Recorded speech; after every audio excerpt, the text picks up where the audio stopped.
Welcome दोस्तों। इस video में हम लोग सीखेंगे Courbon's method of load dispersion. Okay, जब एक ब्रिज का ऊपर लोड अप्लाई होता है, 70 हो, क्लास ए हो और क्लास बी हो, तो हमारा inner girder and outer girder में कितना लाइव लोड रिएक्शन आता है, इसी को हम लोग देखेंगे through Courbon's method of load dispersion. Okay, and limitation of Courbon's method of load dispersion. Courbon's method का लिमिटेशन क्या क्या है ये हम लोग देखेंगे।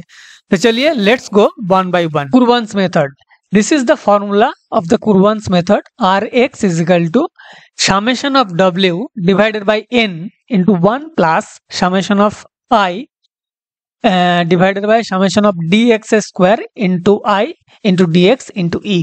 ओके, Rx क्या है? Reaction factor of the girder under consideration. Okay, जिस गार्डर को हम लोग कंसिडर करेंगे उसी गार्डर में कितना रिएक्शन आ रहा है, that is Rx। I is the moment of inertia of the longitudinal girder, and dx is the distance of the girder under consideration from the central axis of the bridge. Okay, let's understand. This is a cross section of a bridge. The distance of the girder under consideration from the central axis of the bridge. Okay, this is a bridge cross section. A bridge cross section के ऊपर हमारा 4 longitudinal girder and centre to centre distance is 2.5 metre and total overall width of the bridge is 13 metre. Carriageway width is 10 metre. 2.5 2.5 2.5 and this is 1.25। Okay, dx क्या है? The distance of the girder under consideration from the central axis of the bridge। तो मेरा central CG of the carriageway कितना हो गया? 10 divided by 2, that is 5. Okay, and distance of the girder under consideration, suppose हम एकदम inner girder को consider करेंगे तो this distance, this minus CG of the carriageway, that will be the dx, and W total concentrated live load, and N is the number of the longitudinal girder, E is the eccentricity of the live load with respect to the axis of the bridge.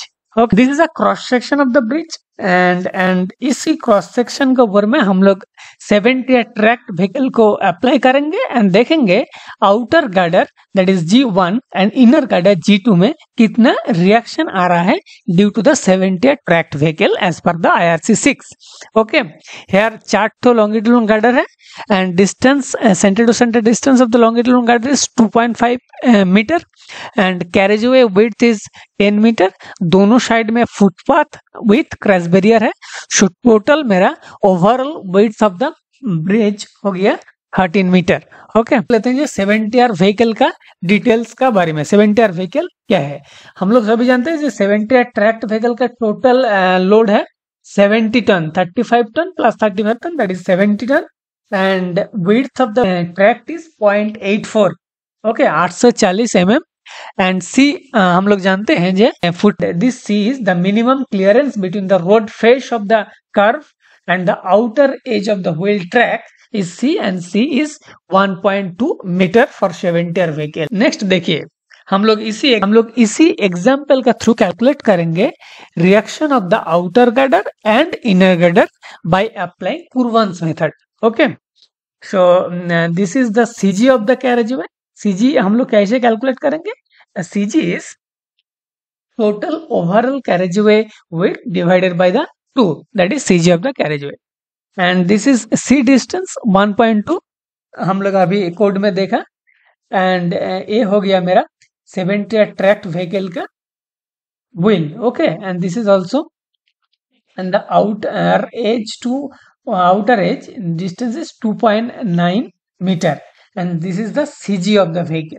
Okay, and this is 35 ton, this is 35 ton. As we know, the total weight of the 70 tracked vehicle is 70 ton.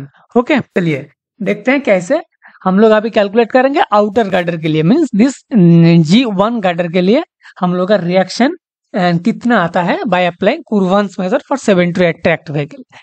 dx पहले हम लोग देखेंगे एक एक करके। dx क्या है? dx is the distance of the dx क्या है?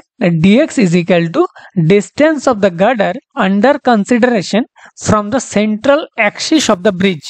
Okay, so हम लोग G1 के लिए कैलकुलेट करेंगे लाइव लोड रिएक्शन 2.5 क्या है ना, 2.5 ये मेरा हो गया central axis of the carriageway.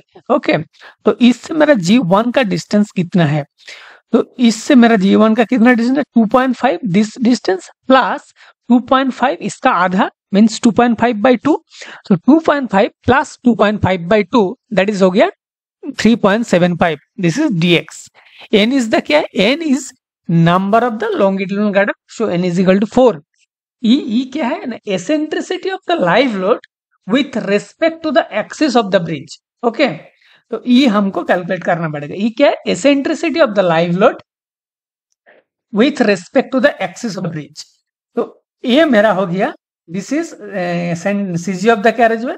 Okay, and तो 10/2 हम लोग जानते हैं here 10 is the width of the carriageway, तो 10/2 हो गया मेरा CG of the carriageway minus 1.2। 1.2 क्या है, this is distance 1.2 C clearance plus 2.9। 2.9 क्या है, 2.9 हो गया मेरा overall width of the 70 tracked vehicle, तो 2.9/2, तो 1.2 plus 2.9/2 means this distance. So हो गया मेरा 2.35। 10 - 2 माइनस 1.2 प्लस 2.9/2 हो गया मेरा 2.35। I is the moment of inertia of the longitudinal girder and W is equal to total concentrated live load, that is 35 plus 35 is equal to 70 ton।